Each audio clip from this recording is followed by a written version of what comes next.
Hello everyone, this is Shannon from That's So Po, and today I'm doing week 43 of my 2023 reads. This week was a good reading week. I had some books that I thoroughly enjoyed, including a popular science book, a translated graphic novel, and a very funny dark picture book. Timestamps and content warnings are in the description box below. First, I finished I Contain Multitudes by Yong, which was just fantastic. I'd been meaning to get to this for years because Sush, my husband, had read this and thoroughly recommended it, but actually I got to An Immense World, Yong's other book, earlier this year, which really prompted me, okay, I need to go back and get to his other book because his writing is just so fantastic. So this is basically the story of microbes. Understanding what microbes are, what they do, how they interact, how their biology works, and how they affect animals and humans.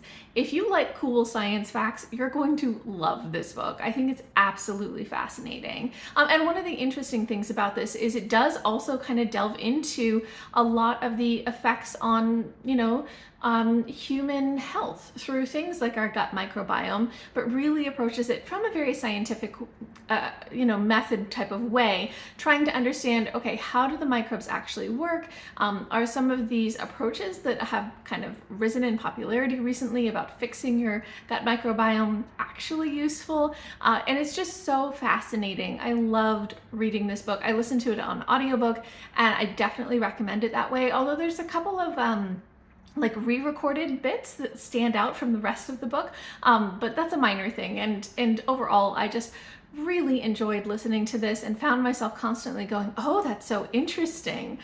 So yeah, I loved this. I gave it 5 out of 5 stars, and I will read anything else that Yong comes out with. Next, I read Pardalita by Joana Estrela, translated from Portuguese by Lyn-Miller Lachmann.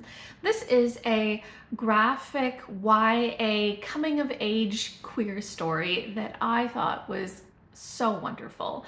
This is published by Lyn-Miller, who, if you've been watching my channel, you may know is one of my favorite publishers out there. They're just doing such fantastic kid lit.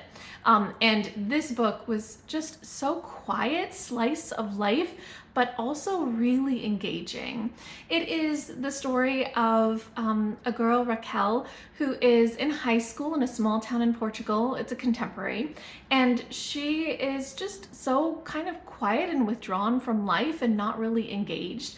And it's about her sort of coming of age and coming into herself and trying to actually form connections and go for what she values in life. And it's about her realizing that, that she is queer and that she actually has a big crush on another girl at her school and trying to figure out what to do about that.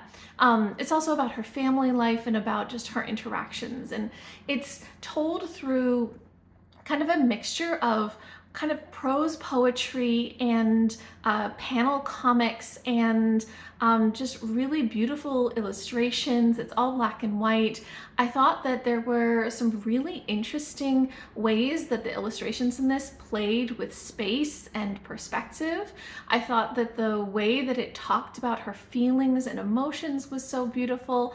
I just thoroughly enjoyed this. It's a very, very quiet novel, and it really is slice of life, but I was thoroughly drawn into it, and I'd highly recommend it. I gave it 5 out of 5 stars, and I really hope that more of her works are translated.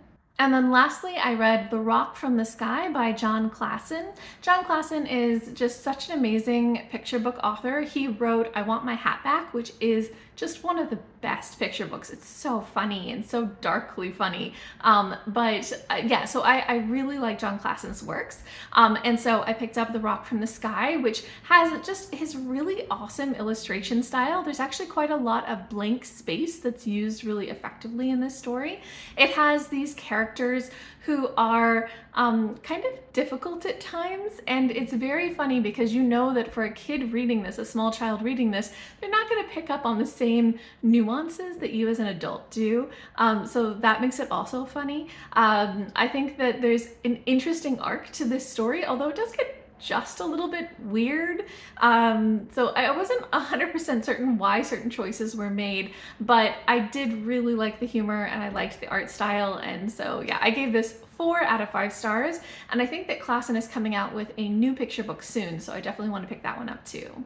Okay, that is everything that I read this week. If you guys have read any of these books, if you're interested, you want to chat about them, or if you've read anything interesting this week that you want to share with me, I would love to hear from you. Just leave me a comment down below.